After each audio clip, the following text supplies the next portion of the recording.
It was 3 a.m. again. My body was bone deep exhausted, but my brain was doing the equivalent of shadow boxing in a haunted house. Every time I closed my eyes, something jolted me back awake.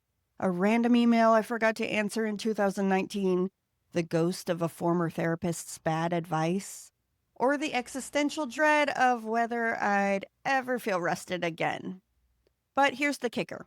Nothing was wrong. I was warm, safe, snuggled in a bed with blackout curtains and weighted blankets and the whole damn sensory toolkit. And still, my nervous system was like, nope, not today, Satan.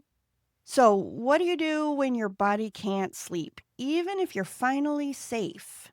That's the question that keeps so many of us staring at the ceiling night after night. And it's exactly what we're diving into today.